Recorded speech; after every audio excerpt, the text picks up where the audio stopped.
Assalamualaikum warahmatullahi wabarakatuh.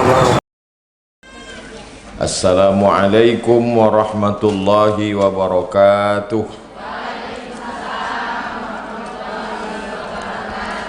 Alhamdulillah, Allahumma salli ala Sayyidina Muhammad wa ala ali Sayyidina Muhammad.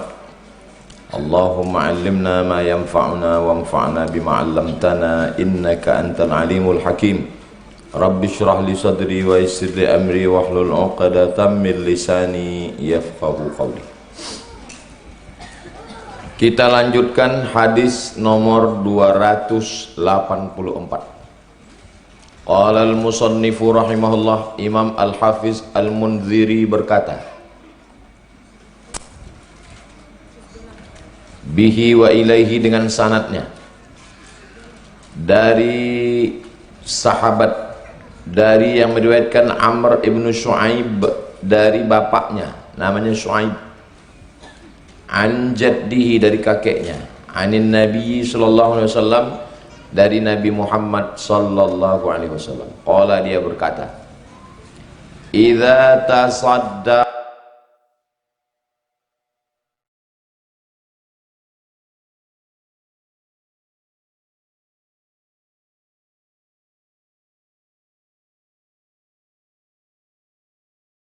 zaujiha, dari rumah suaminya. Loh, kok perempuan bersedekah dari rumah suaminya? Ibu menikah dengan laki-laki, lalu kemudian suami ibu itu punya rumah. Rumah itu rumah ibu apa rumah dia?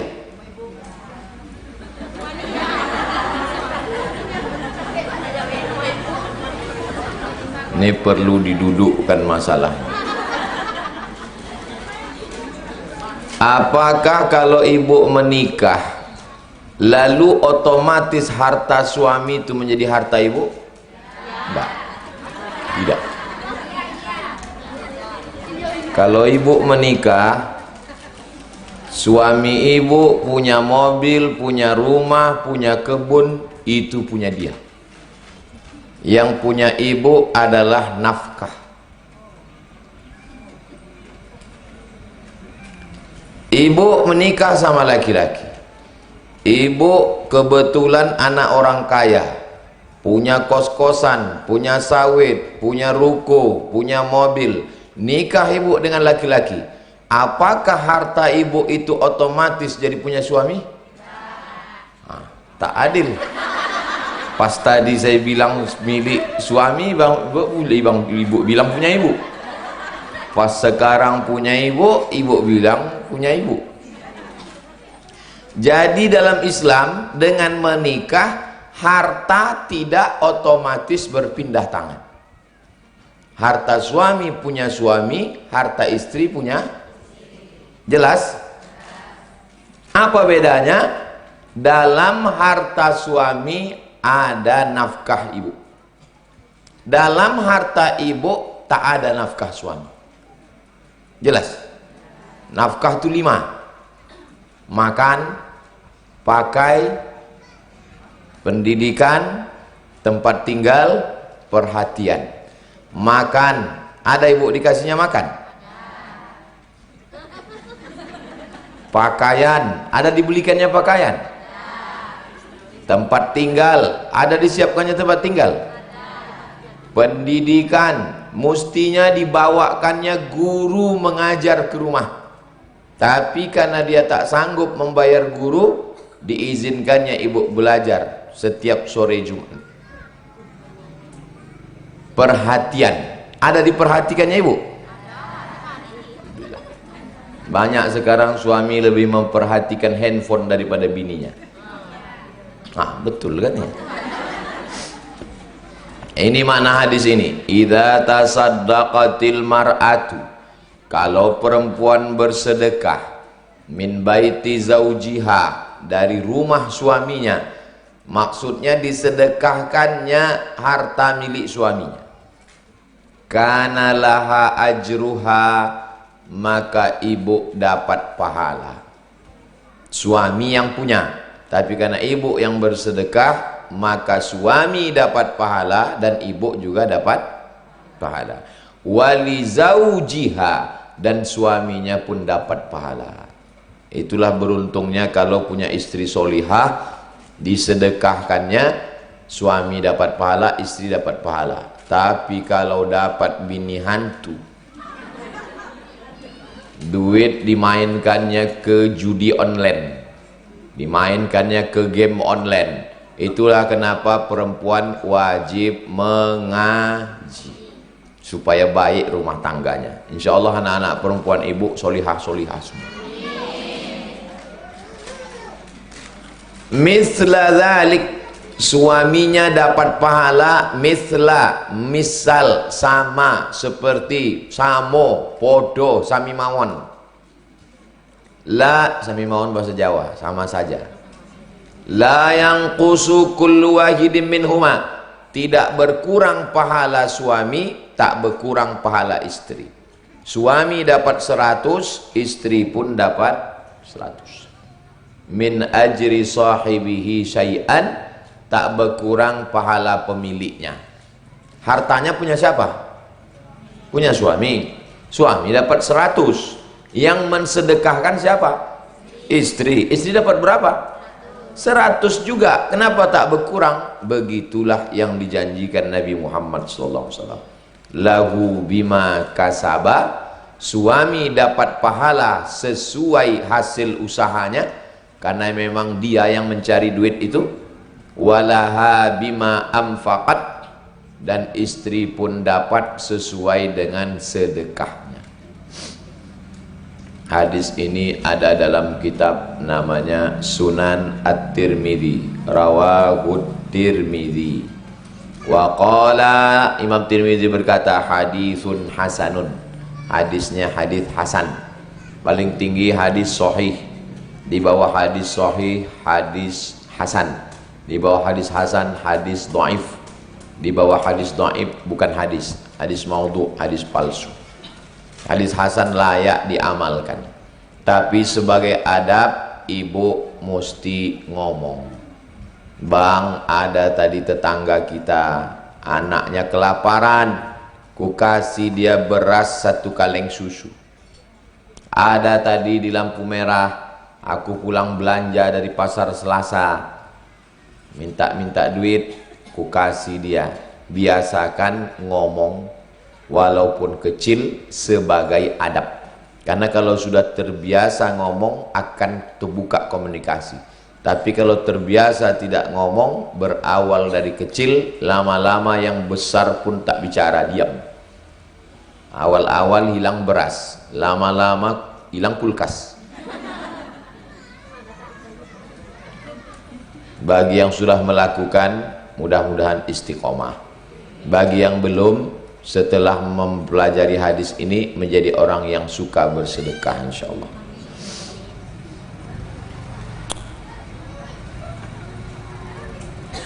Hadis 285. Wa an Abi Umamata, nama sahabat Nabi yang meriwayatkannya namanya Abu Umamah. Kalau ada yang mau ditanyakan tulis di kertas, nanti kita bahas.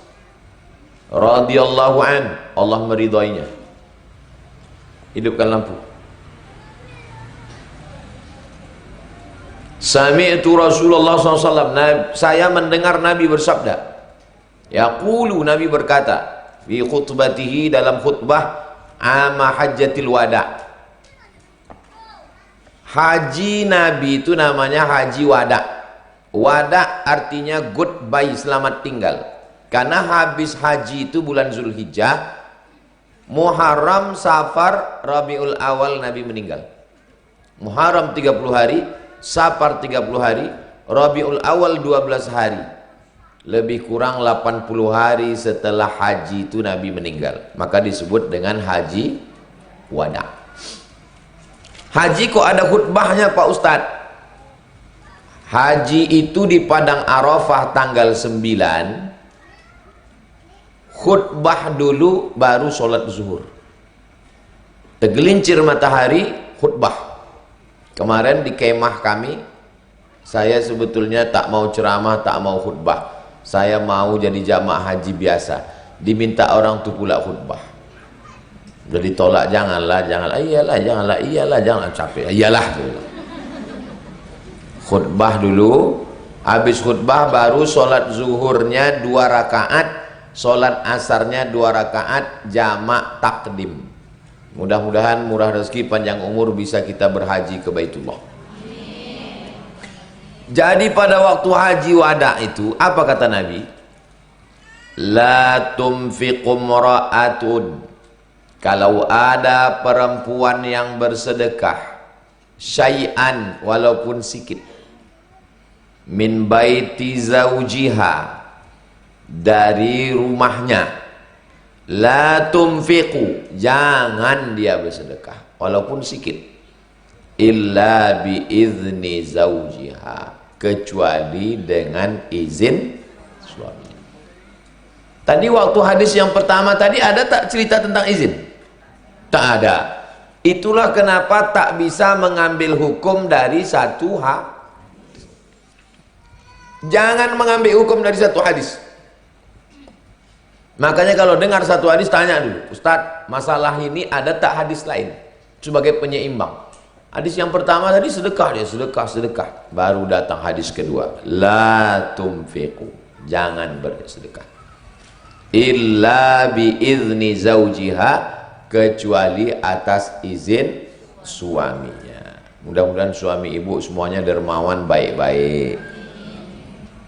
Qila, lalu ada orang yang bertanya, ya Rasulullah, ya walat ta'am, bagaimana dengan sedekah ta'am?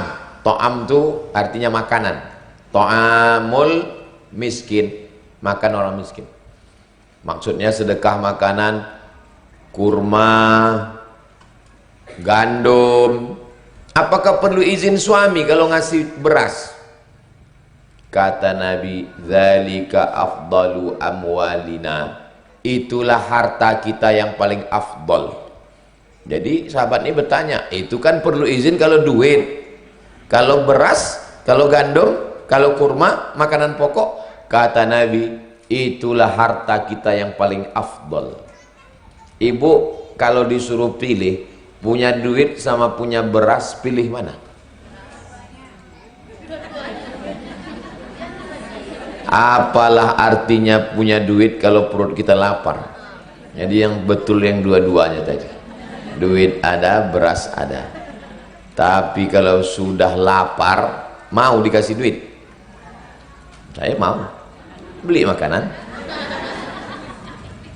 Di hutan tak ada orang jualan, punya duit bebungkal-bungkal 1 koper, sama punya beras 1 canting. Biarlah punya beras, bisa kita masak. Punya duit, telanlah duit tuh. Nah, jadi kata Nabi, itulah harta kita yang paling afdal. Maknanya, walaupun beras, gandum, sagu, jagung, tiwul, makanan pokok, tetap minta izin. Biasakan minta izin. Keluar rumah minta izin. Kalau mau pakai baju panjang, pakai jilbab, istrinya disuruh lakinya tak boleh pakai jilbab. Kau jangan pakai jilbab, aku tak suka nengok kau pakai jilbab, tua macam nenek-nenek. Aku suka menengok kau macam artis dangdut. Apakah ibu perlu minta izin menutup kepala? Hebat ibu. La ta'ata li makhluqin fi maksiatil khaliq. Tidak ada ketaatan kepada manusia kalau menyebabkan maksiat kepada Allah. Jadi ibu yang perlu minta izin itu adalah pada perkara-perkara bukan yang wajib. Sholat wajib, menutup aurat wajib. Ini ceritanya tentang sedekah Ibu kebetulan punya kebun sawit seluas mata memandang. Amin. Pas ibu mau bayar zakat, perlu ibu minta izin ke suami? Enggak. Ibu bayar zakat. Pas ditanyanya, kenapa kau bayar zakat itu? Lah, kebun-kebun aku, duit-duit aku, apa urusan kau? Kau pun fakir miskin. Tapi tentu ibu tak sampai hati ngomong begitu. Paling ibu bilang, diam kau Fir'aun.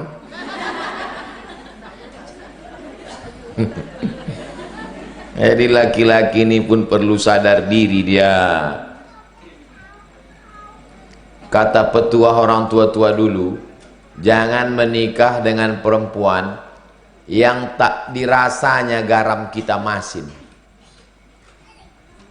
Ibu punya anak laki-laki, ibu nasihati dia, kau kalau nikah sama perempuan, jangan sampai kau nikah sama dia tak terasanya garam kau masin, saking banyaknya air laut dia. Dikasih belanja 1 juta tak dipandangnya. Kenapa? Karena dia anak orang. Ada kawan saya, calonnya anak orang kaya, rumahnya besar, mobilnya mewah, duitnya banyak, tak jadi nikah. Saya tanya, kenapa kau tak jadi nikah? Takut aku pendek umurku bang. Hah, apa hubungan anak orang kaya dengan umur pendek? Nanti kalau mereka ngobrol di meja makan, cerita bisnis, cerita duit, cerita mobil, aku apa yang mau kuceritakan? Sehari 2 hari lama-lama kumat jantungku, mati aku. Jadi ternyata tak semua laki-laki itu materi, tapi kebanyakan perempuan. Tengok-tengok perempuannya juga. Mudah-mudahan anak ibu yang laki-laki punya jodoh istri yang baik-baik, solihah-solihah. Jangan ibu jodohkan dia sama anak orang kaya karena ibu tengok hartanya banyak, menderita nanti dia. Biarkanlah dia menikah dengan orang yang dia sukai, dia cintai. Yang penting taat, baik agamanya, dihormatinya anak ibu, dijadikannya sebagai kepala rumah tangga, panglima di dalam rumah. Jangan sampai mentang-mentang dia anak orang kaya, disuruhnya anak ibu ngepel. Bang, aku mau pergi arisan, tolong kopel lantai, cuci mobil, rawat anak, ganti pampers. Dah abang, katanya. Neraka jahanam untuk kau mak lampir, bilang. Hari ini ibu boleh senyum-senyum, tapi nanti anak ibu lajang, pasti ibu akan berpikir mencari mertua dia.